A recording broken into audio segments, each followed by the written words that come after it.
Unfiltered, Sug Daniels is a singer, songwriter, producer that uses her emotions and creates beautifully colorful, vulnerable, and great music while mixing genres of all types. And the music is just so unforgettable, and your voice is so hypnotizing, and I'm very excited to chat with you today. Welcome to the show. Hello, everybody.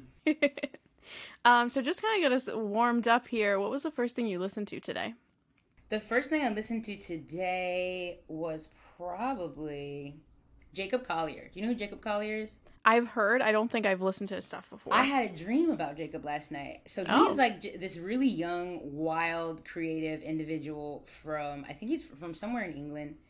And has just been going crazy. He plays like all these different instruments in the weirdest ways. The way he goes about music is really crazy. I really genuinely don't know how to describe it. But I put on his Tiny Desk concert because I woke up because I had a dream that he wanted to make music with me, and I was like, oh, with me, Jacob, please. So I woke up and I felt really inspired. So I put on his Tiny Desk concert. If you haven't seen that, you should definitely check it out because it's really... I am obsessed with Tiny Desks. Yes. I watch one and I will watch 30 more. I like if I watch one, I have to watch every single one that I am interested in. Yes. And then I'll go on like a tangent. Yeah, I'll put it on and like cook dinner and like make food and stuff and just like let it go through. They're so cool. It's such a fun way to discover new music because it's like they're really playing like these broken down sets anyway. So it's like when you get to the music, it's something completely different. So it's very interesting, really cool. But that was the first thing I listened to. What did you listen to? I listened to I Love the Main, and they dropped a new album last night, and I waited to listen to it in full. I'm very particular with how I listen to music, especially if it's like the first time. So I listened to from top to bottom, and I was so excited. That's how I do too. I still listen to stuff all the way through, especially if it's someone that I'm really, really interested in. Yeah. And especially when it's new, I'm going to listen to the whole thing all the way through.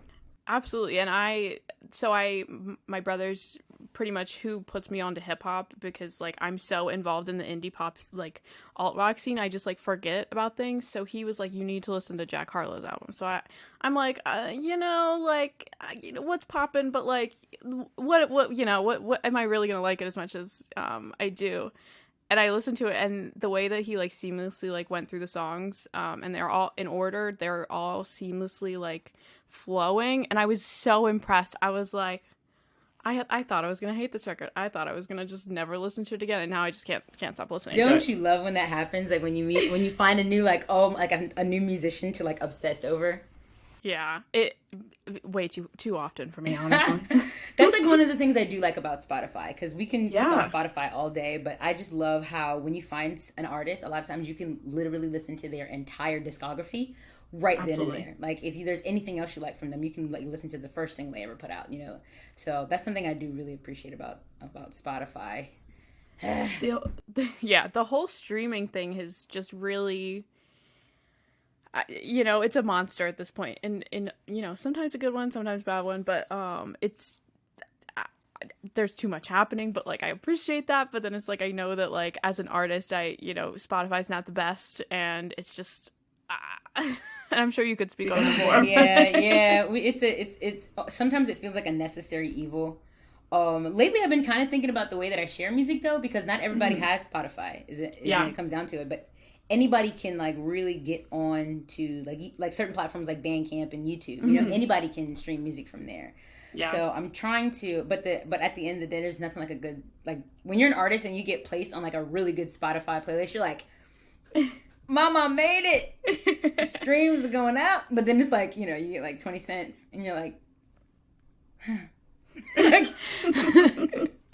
So, it's but okay. And then discovering of artists who are like you too is really, really cool for me. I've been doing this thing, so I just recently got on the apps. I am on the apps, and a lot of girls I've come to realize one of their love languages, including my own, is sending music. So I've discovered so much new music, all these beautiful women just sending me really cool songs to check out from all different genres and too. So that's been really cool. It's really funny you say that because so I'm a user of the apps and it's the whole thing, and on Bumble, it's you have to like, open it to men to talk to you, which is I love that. And one of my like go-to is like pick like a song recommendation, a roast or a compliment, and I was like every time I do a song it works. That's It works. Every time I do a song recommendation, they normally send me one back. And I've discovered a fuck ton of music that way, and it's honestly, I could just do that all day and just get the song recs and then just be like, yeah. Like, let's just. Sometimes like, song, okay. Yeah, sometimes that conversation be dry as a bone. But yeah. Exactly. So what did you grow up listening to? I mean, I don't really know what the music scene over in Delaware looks like, but from my imagination, it doesn't have a huge, particular scene. So what did that look like for you growing up? So the state is very, very small in general. Like a lot of our scene is mostly kind of location-wise just kind of bleeding into the others. Like up north, they listen to a lot of like pop punk, and indie rock and roll because we're so close to like Philadelphia and like the New York area. And then if you go down south, it's a lot more like heavy metal and like blues and a little bit of country and stuff like that. So for me personally though, growing up in southern Delaware, I listened to a lot of gospel because I grew up in church and my mom sung. So my first instance of music was like live performances in churches and like Southern Baptist, like big mamas singing, like really honestly looking back, beautiful and so emotional, like the music that I listened to. I sung in church and stuff. Like I don't remember not singing. I've always been singing. It's just been a part of me. When I got a little older, I discovered a lot of really random music. There was this point in my life where my mom would take me to like Salvation Army or Goodwill, and she'd always let me pick out like cassettes. So I would just get whatever the covers were cool. So one of my favorites I had REM, and I just thought the cover looked really cool. So I was like this little black girl walking around like the country, like with REM in my headphones. I was like, yeah. And I loved like the mandolin noise. I didn't know what that instrument was, but I even like at that age, tonality was really cool to me. And I was like, I don't know what this is, but I like this in this music. And then like Tracy Chapman, she had her cassette. She was naked on the cover, so I was like, Mom, can I get this? And I didn't know who she was, but there was like this beautiful naked woman. So then, but then her music was like folk, and her subject matter was so different, and like nothing I ever heard. We had like a local hip hop station, Kiss 101.7, R.I.P. And then like top 40 radio. It wasn't until I think I got into like high school that my friends were playing in bands, and we do like a lot of like, I feel like a lot of small town. You have like. The bands would always say that they're Christian, so they could throw on shows at like the local church. So we would go to like, Calvary. I never got a chance to go to the Grange, but there was like the Grange. So it was a lot of like pop punk bands were playing around. One of my best friends growing up, Vince, plays in a band called Awake at Last, and like watching him grow up and like he always knew he wanted to be a rock star. That was so cool and inspiring. And even though that music wasn't something that I was like, this is what I want to make, it did definitely influence me, like that community of being at these church shows and everybody's like, all the bands are supporting, you stay to the end of the set, like nobody leaves, everybody's looking out for each other, like that stuff like that really, really affected me. And as far as musical influence, it's difficult because I just never poo-pooed anything away. Even as a kid, I just had I just had a curiosity for music. I loved noise, I loved sound, I loved stories and words. The Fugees, following Lauryn Hill was a big deal for me because she started off doing one thing, ended up doing another, and was killer in both. Yeah. Yeah. Yeah. So, and even to this day, like I'll listen to anything. Like if you send me a song, I'm like that friend. I will listen to it. I'll listen to it. Yeah, people post something on your story, and I'm like, I'm gonna listen to it. Let's see what you're recommending. Yeah. I mean, I say nothing. If it's bad, I probably won't say anything. If it's good, I'll be like, yo, thank you for saying. If it's like, I'm like, I won't say anything. But still, when you create music or any kind of art, I feel like it's important to consume a lot of it, just because it opens up your palette and it helps you to be able to create. Absolutely. And I'm very much the friend that everyone's like, oh, listen to this song. And I catch myself, I'm just like, I already know that song. Yeah. And I'm like, okay, but I have to like, let me listen to it under like their scope and like, because I feel like when you're like because I have no musical ability whatsoever. So I'm here in this chair. We appreciate it. We appreciate it. So when I listen to it, I listen to more so the lyrics. You know, that's just where my lens always ends up. So I like hearing like musicians like tell me to listen to songs because we're like, oh, listen to like this bass line, or like, listen to this, and I'm like, okay, I'm gonna try my hardest. I think I know what that is. Yeah. So it's interesting because I am close to Delaware, but also far from Delaware. Also, I could go past it in about 3 minutes, and you know. So I didn't really realize that, you know, how you were explaining the North and the South, of how it's like kind of divided closer to Philly. Also, like, you know, I guess New York. So that's really interesting because I feel like in Maryland, the scene is, I couldn't tell you about Southern Maryland's music scene, but I could, like, Baltimore has very much more punk influences, and then DC keeps, you know, like go-go is so iconic in DC, and then also there's like a hip-hop scene, and I'm like discovering that there's like indie pop artists like emerging from like the bottom of somewhere, and I'm just like, where did this come from? And I, you know, when I was younger, wild like subgenres too, I feel like. Yeah, exactly. And it's weird because I didn't exist in a music scene growing up. I liked music, but I never like invested in it, in, you know, in the scene. So being an adult and like moving back, because I went to school in Florida, and I kind of got involved in the scene just a little bit. Like it's inspired me to, like, you know, put effort into this, like putting myself into this scene, because there's so many great artists that just, you know, it's fun, and being so at that good. energy at like right when they're, you know, before, when they're still close to you, you know, like, oh, I'm so glad we can get close to each other again. But just like watching people and who live around the corner too, because it makes it that much more personal. But there's been a lot of really, really cool artists. A lot of artists like will live in Delaware too, because it is so close to so many different places. But we have like, I think right now some of like the bigger names are probably like Grace Vonderkoon. Eyeball is playing Firefly this year. They're really, really good. A lot of like Cosmic Guilt is from Delaware, but they kind of all live in Philly now, but they're a bunch of Delaware boys, so that's my Delaware crew. Hey Slow, there's some rap, there's a really, really cool rap community, but there's not a lot of press or coverage for them. Interesting. Yeah, I think so too. I feel like the state is a very safe, they like to play it safe. They don't really like to be too edgy. And I do love living in Delaware. I think it's a great place to live and a great place to grow up.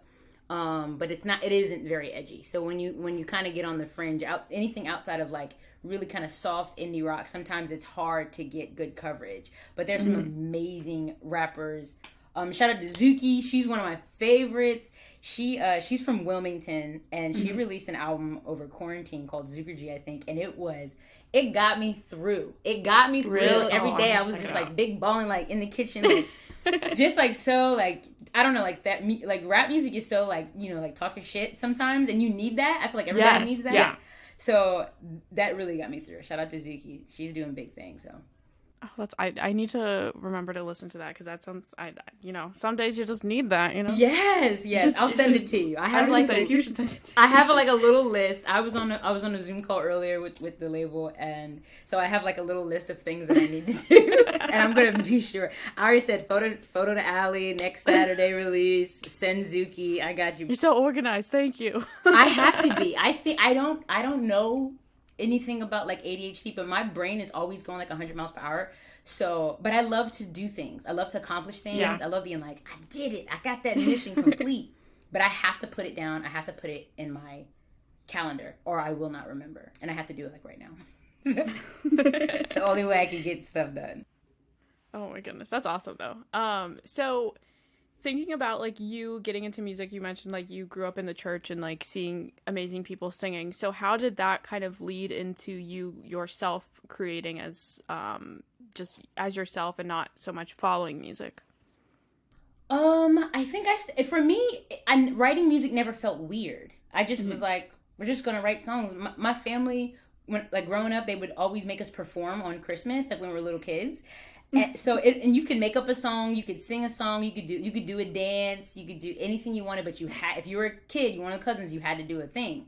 So sometimes I would just make up songs on the spot. So it just never felt like a weird thing. I still have a lot of like my little like notebooks and stuff from when I was a kid, and like they weren't good, but that's where that's when I started. It just made sense because I enjoyed it so much. Mm-hmm. It wasn't really until I got into like high school that I started performing. I was too scared. I just would like watch my friends. I was like, and then in church was such a safe space. But then once I kind of came out as queer and like, had my own stuff going on with that, I was like, all right, I need to find who I am outside of this community, and also in music, because it never left me, that desire and that thing in my spirit that's just like, this is what you need to be doing. Yeah. So then I had to find it outside of church, but I've always just been doing it. It just feels good.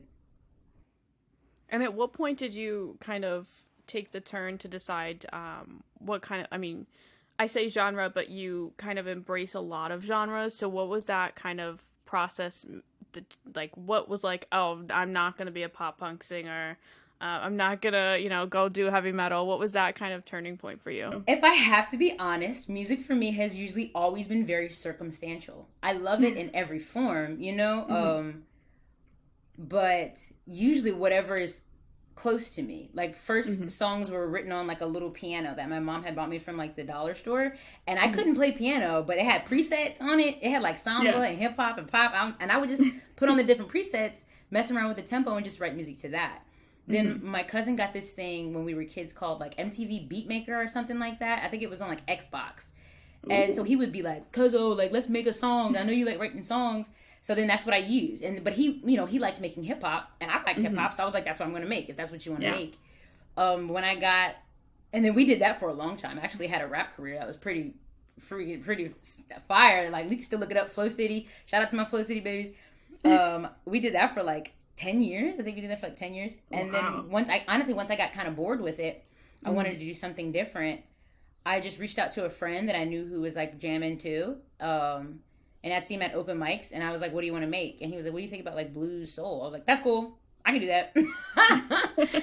And then now with the solo stuff, and that's a band called Hoochie Coochie. We're still performing, so check us out there too. And then with the solo stuff, it was just like I couldn't get with my band, and I never played instruments. So I found a ukulele that was in my house. My roommate at the time, Erin, we had switched rooms, and I was like, do you want your ukulele? She was like, no, I literally never play it. You can go ahead and jam on it.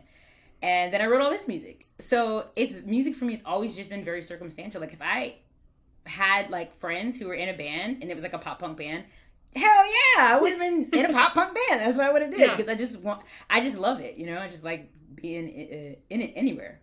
Very versatile. And I listened to a couple of songs that you did with Hoochie Coochie, and I want to like just like do this move, because that's how I felt when I heard it. Because it's just like ooh, like baby. It felt like smooth like butter. I was like, ooh. that's all I could expect. I got the butter drip on it too. And then like hearing that comparison to heavy, and I just think your voice is very hypnotic, and it's beautiful, and I just adore it. So how was that creative process doing it with Hoochie Coochie compared to your solo stuff? And I believe you have another project, correct? Yeah, I got so many.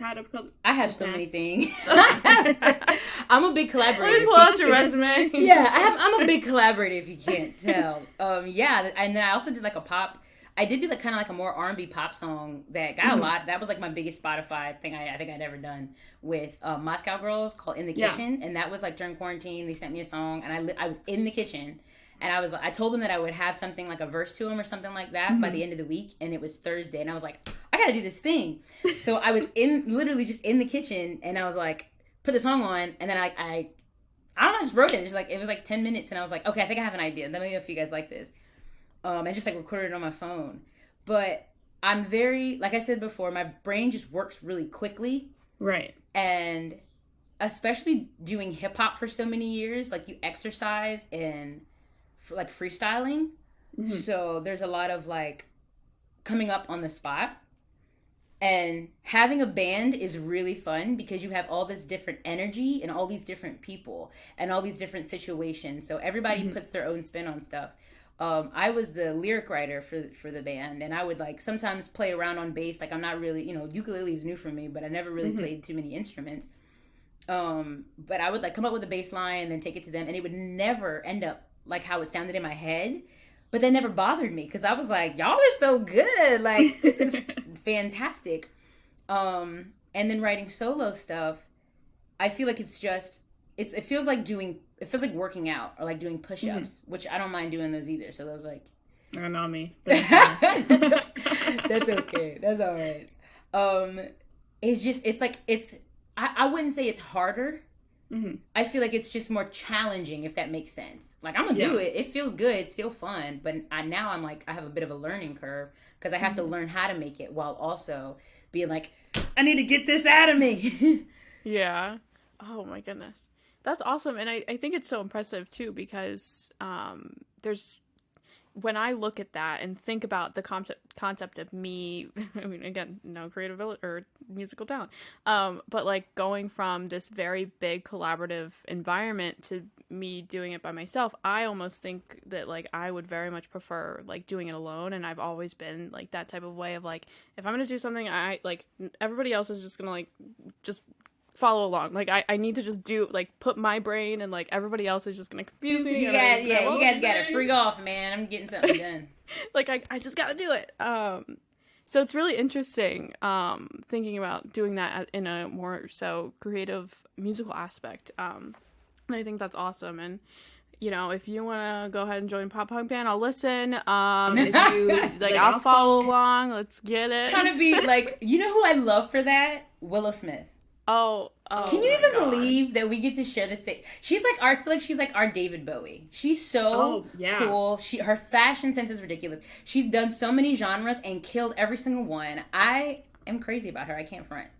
I think that I think she's being very underrated at the moment, and I think people are like, oh, I love this song, but this song that Transparent, that's the name. I literally, my brain again, it goes Transparent. So and I'm just like, yeah, you guys like the song, but like, will you be paying attention when she switches it up again in 3 years and kills the game again? Yes.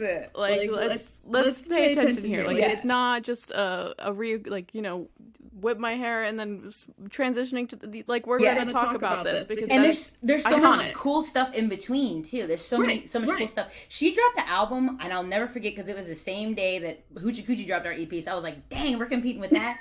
But of course I had to listen to it. But she dropped an album called Rise on November 6th. And it is like nothing I've ever heard in my life. It's like low-key spiritual. It's like a low-key spiritual album. Without really kind of having any like denomination. Like she has a lot of like just she does have a lot of like I think they might be Buddhist chants in it. It's like she's got a lot of like acoustic mix going on, but there's still like this like beautiful kind of like production in it, but it's not, I don't know, I can't describe it. There's like, you gotta listen to it, but it's like when I'm having like a self-care day, I'll like I put that album on. It just makes me feel like I'm being healed. Like, it's so good. But then, like, then you can jam out. She's doing, like, Transparent Soul with freaking Travis Barker. What the freak? And then she just dropped another one that's just like, girl, what are you doing to me? Unstoppable. And please just don't ever stop. Yes, stop, but also don't. Also, like, don't. Don't let him sleep. Yeah. So, I'm kind of curious to hear, because you just signed with Weird Sister Records. You're the first artist on the label. We love to hear it. We love to see it. And they have a very big focus on providing a safe space to women, trans, and non-binary people in creative industries, which I think is so incredible. And especially in like a day and age where we really need to focus on highlighting those artists, because they're, not the ones that are being promoted most. Yeah, like Willow Smith. Like, I can't believe it. Right. Like literally, Willow Smith is a perfect example. It's like so incredible, her musical career so far, but you don't really hear about her too much because everybody's so focused on like these dudes all the time. You know what? Yes. Yes. So I'm curious of, why, like, it's kind of, you know, you wanted to make that choice, obviously, to sign to them, but I just kind of want to hear it from your mouth, like why you chose to do that and make that choice with them. Oh man, so I had known one of the owners. It's Deanna and Madison, and I'd known Deanna from like she used to work with Akon Records, and my friend Grace Vonderkoon at the time was signed with them. So I had known her name. I knew she was like in the industry doing her thing. And then I also would meet up with her because she plays in a band called Powerline. Shout out to Powerline. They just dropped a new album. And she was like, her energy was just great. You know, she was like real chill and laid back. But then the moment she got on stage, she like had all this crazy energy, and it was like so fun. And I could relate. I could see myself in that. I was like, yeah. So it was her who was approaching me. So I already was like, all right, we're starting this conversation for sure. Like, I'm very interested. My Heavy was actually already out. Heavy was out, and it was kind of like unmixed. It was like I didn't know what I was going to do with the music. I just knew that I had it. It was recorded, and I was going to just put it out. And then she said, "Hey, I'm starting this label with my buddy, and we really interested in maybe re-releasing this song, the song for you." And they had sent me like their website, and I read all their stuff. I love the branding. I can't front. I'm like a sucker for some good branding. Like yours is great too, by the way. I love all the colors. Everything's looking good. So I love the branding. I am the weird sister. So like the name really resonated with me too. I have two brothers. I have an older brother and younger brother. They love me to death. I know they do. But I am the weird sister. I've always been the weird sister. So the name got me. And then our chat was just great.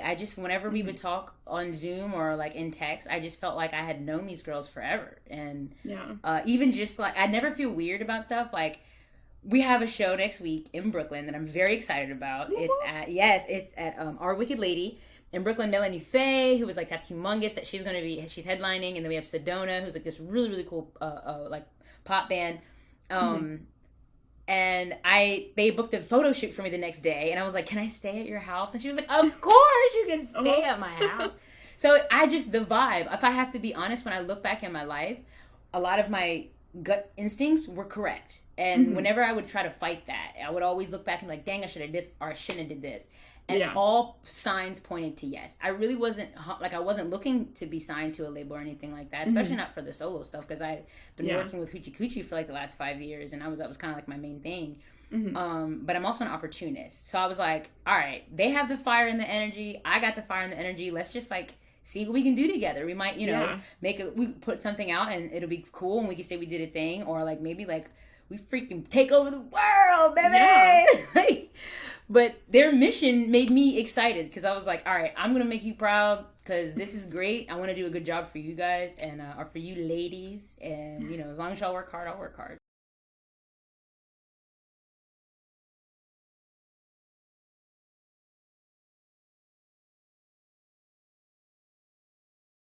It's like overwhelming. You're like, I just can't even take it.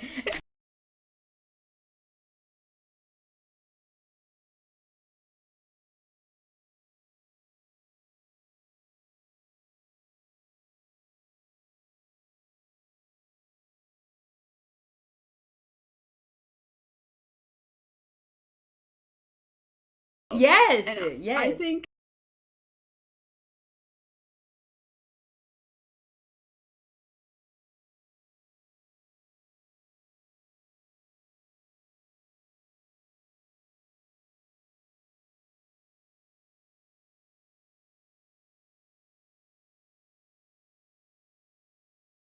I'm having the best time, and I feel like because we don't have as much to lose. Like, we're all in debt. Like, it doesn't matter. I remember growing up and like just feeling like the older women would always be like, you gotta watch your back because these girls out here are trying to and like I don't experience that at all. I have such an amazing time working with other women. I've had nothing but good experiences working with females recently.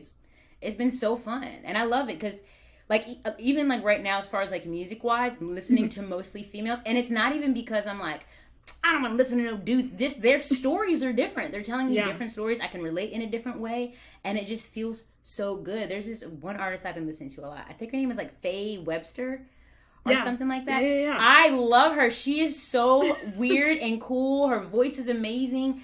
She's talking about like her stories are different. They're just not this. I feel like I'm not listening to the same thing again and again and again when I'm listening to these female artists.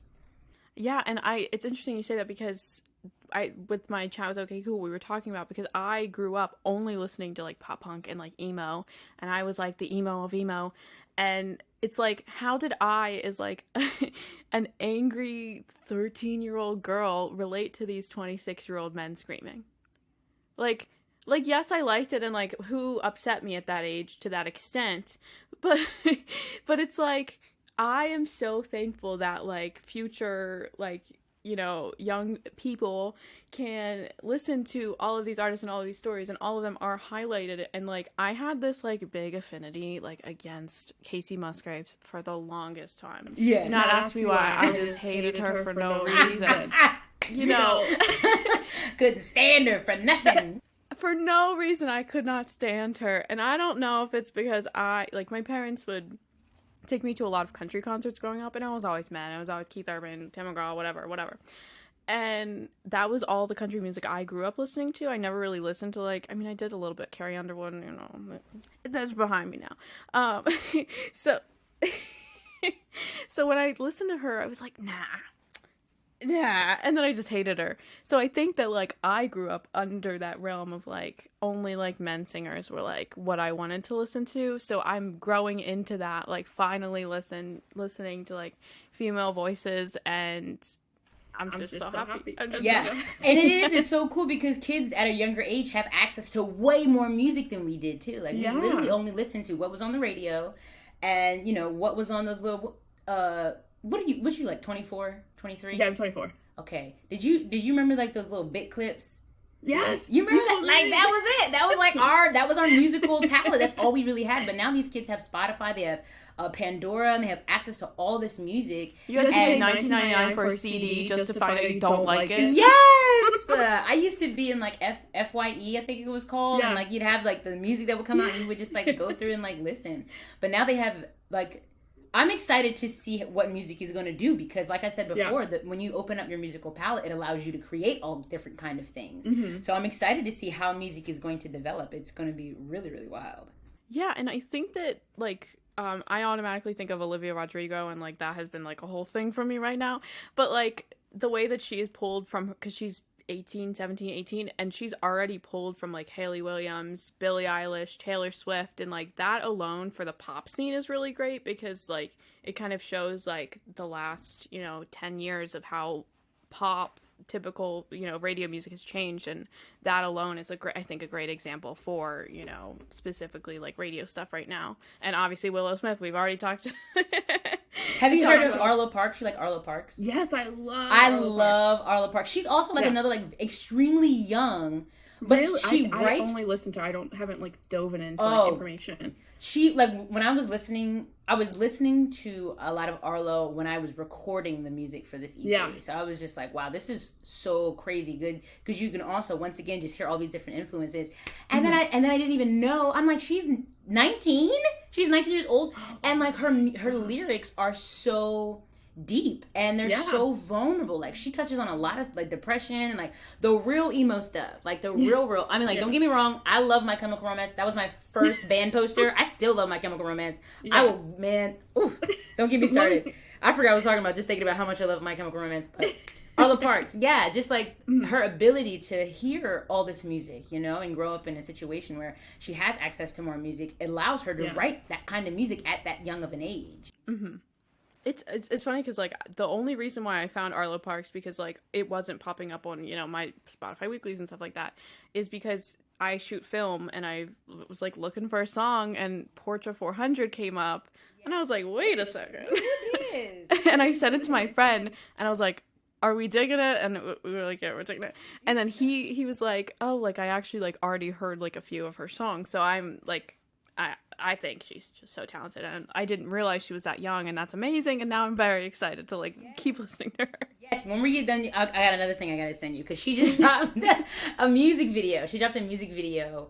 I can't remember which song, but it's so cool. Like she's so creative. Like I'm always like very excited to see what she makes and who she collabs with, because I feel like she's kind of one of those beautiful human beings that is just like so expressive. Just to look at her, she doesn't look like anybody else. I just love it. Everything about what she represents for me is just like so cool. I wish I had like an Arlo Parks when I was a little girl, because that would have blew my mind for sure, you know?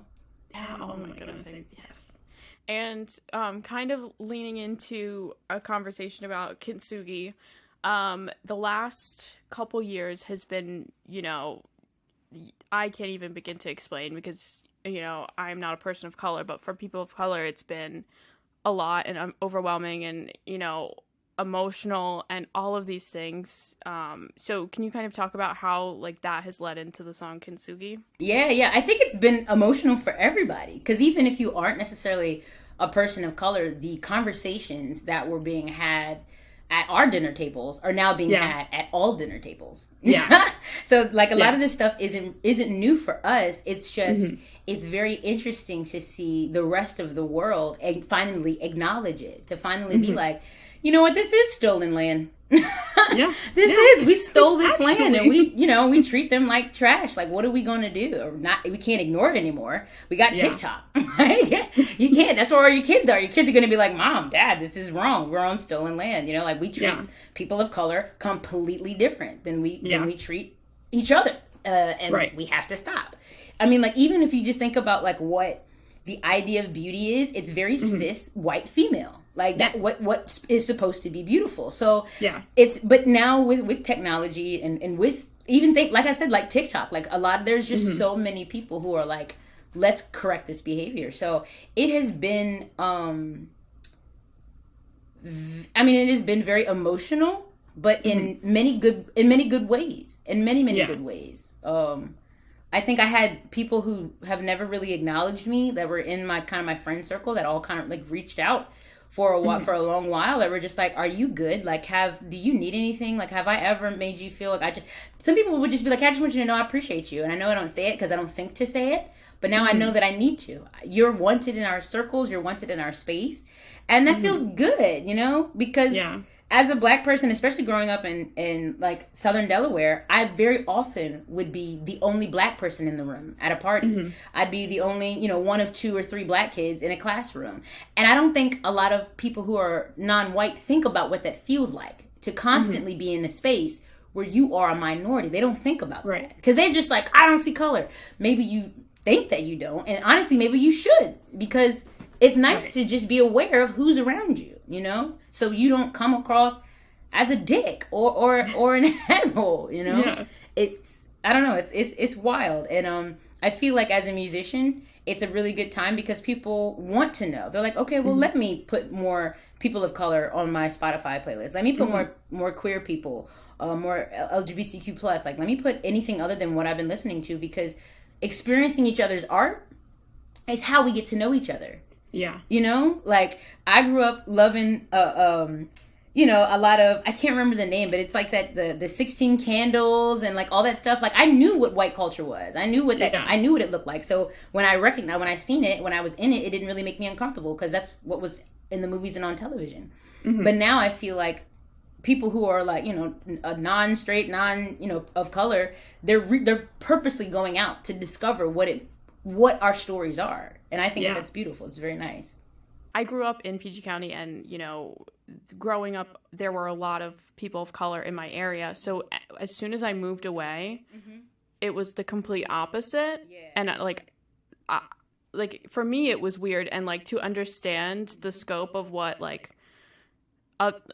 very limited understanding, because I'm not a person of color, but just simply understanding that like where I was from, like it was normal to see people of color teachers and my doctor or the principal, and that was just so normal for me. So seeing how whitewashed it was when I did move away, it was I need to realize that and take care of the privilege that I had to see people of color in places of power. Yeah. And in our community. Mm-hmm. So especially in the community where you need that representation in order to make a safe space for everybody. I think, that's really important. That's really, really important. But I think that you see the influence of Black culture in everywhere in America. I feel, honestly, everywhere in the world. I feel like in general, people love Black American culture, but Black Americans will kind of get this shit end of that stick.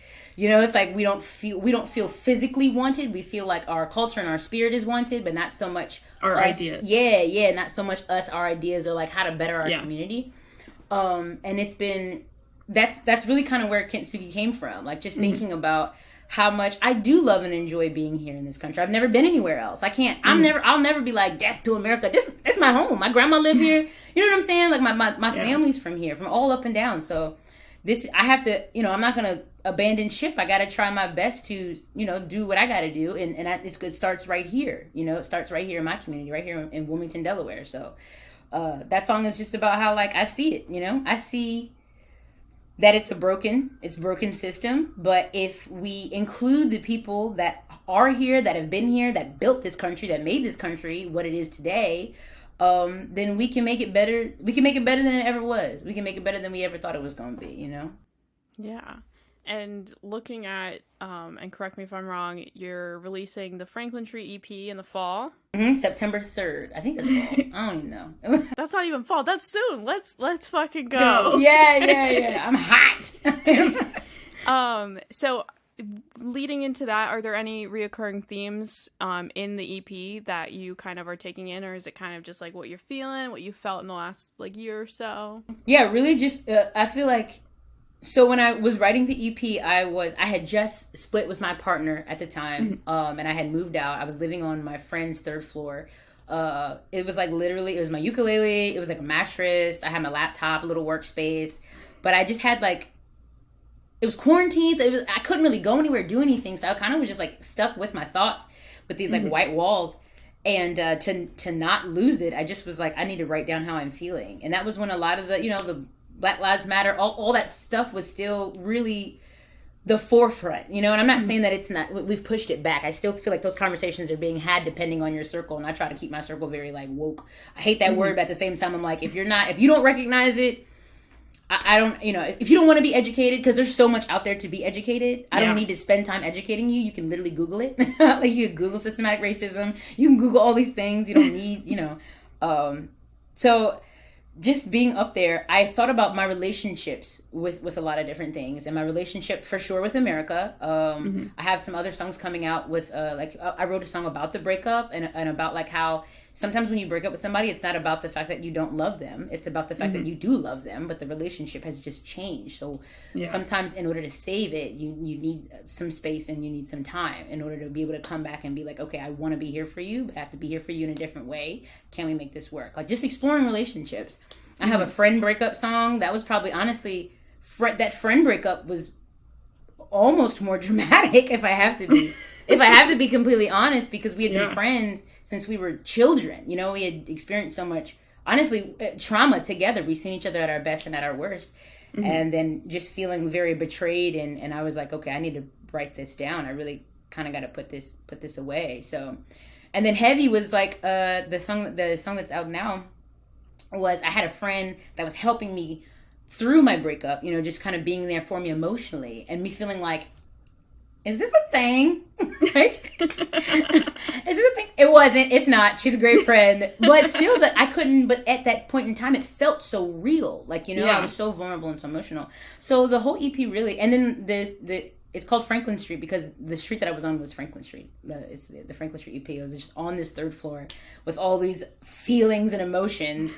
And yeah, so it's just the whole thing really is just kind of me delving into relationships, friendships, how I see the world, and trying to process, really trying to process. And I think that's the best way to process is, working through it in such a way. And I think that's amazing, and I can't wait to hear it. I'm hoping one of them makes me cry. I love to cry. Are you a Pisces? Because I'm a Pisces. You're a Pisces? No, I'm a Scorpio though. You're my best friend sign. Incredible. It all makes sense now. Yes, my okay. So like, I have two Pisces friends, and we're like, oh my gosh, Pisces and Cancers. I love Cancers too. I'm like not too into astrology, but I do know like, you know, the signs that work together well, and that I know that I'm the stereotypical Pisces. Yeah, that's cool though. That's what I'm. All right, that's why we're vibing. That's why we got big vibes going on, baby. The stars are doing something crazy. So do you want to play a quick game of quick picks where I make you quick pick a song with a very specific scenario? Yes. Okay. So I've already picked mine because I will have a breakdown because I'm indecisive. So the first one is you're stuck in a car with your in-laws and you have the aux and you're feeling a little bold but a little playful. I picked Dead Alive by Bon Jovi. I think that's a good crowd pleaser. It's kind of funny. It's, you know, it's something I would do. I'd like to play funny person. I don't like to keep it serious. Okay, all right. I'm stuck in the car with my in-laws. All right, if they were the ones that would have been my in-laws, which I do love them, so I'm not going to torture them. I want to play something I know they're going to like. Probably something like old school. Probably like her mom used to love to dance, and I used to love to dance with her. So I'm thinking like the Fugees. Ooh, Probably okay. something from the Fugees. Oh, I'm having a meltdown. What was the one they did? But it was like they sampled the Bee Gees. I can't remember the name of it, but it was so goodness. good. But we would just be jamming to that. It's gonna blow my mind because I'm not gonna remember it. Cause I love sing-alongs. I love when you're just Yeah. like in a group of people and everybody's just like getting it. Screaming, yeah. Yeah. Because I'm always on stage. I'm always performing. So then when people get weird around me, they're just like, no, I don't want to sing. Da, da, da. So I'm like, people like let loose. So that's something. Anything. If I'm stuck in a car with somebody, I want to see you sing because it's gonna loosen you up. We're gonna have a good time. Exactly. Okay, so the next one, you're a race car driver and you're anxiously waiting to start your biggest race of your career.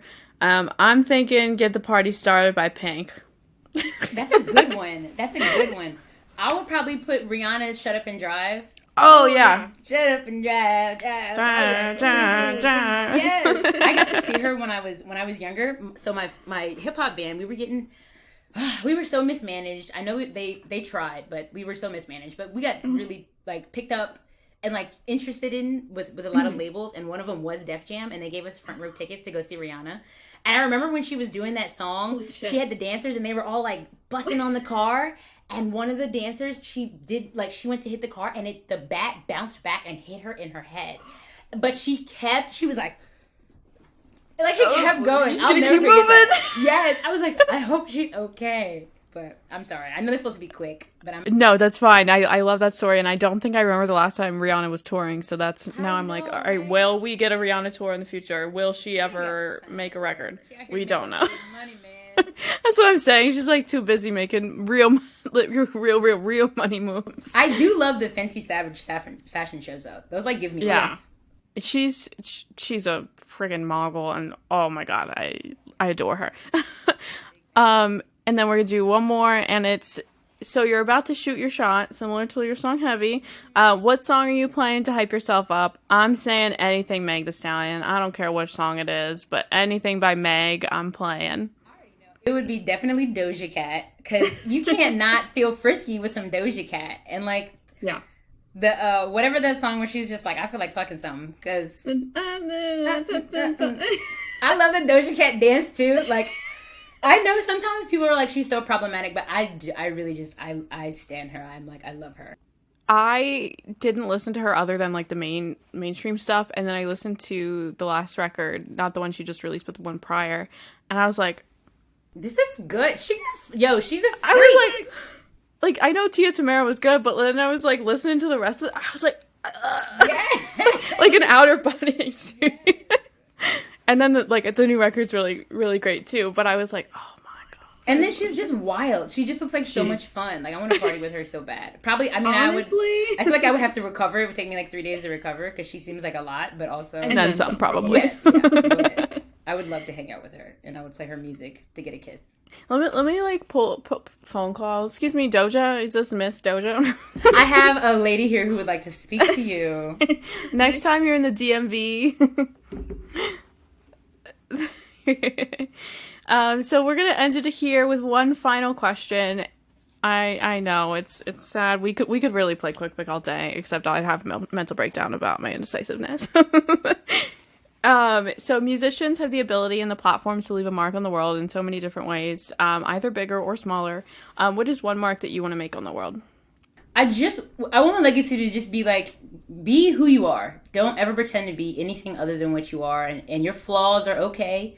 Some of your flaws are going to be the thing that's really going to connect you to other people. And those connections, they help you better understand the world around you, which better helps you understand yourself. And knowing who you are is, oh my gosh, it's a lifelong journey, but it's the one. That's the one we're here for. So just be you, baby. Be you. Be honest with yourself and the people around you. I love that, and now I want to go conquer the world. Yes! Sug Daniels, thank you so much. This was absolute blast. I will be sharing this with everybody, including my grandma. She's gonna love it. Hey, Grandma. Hey, Rosie, we love you.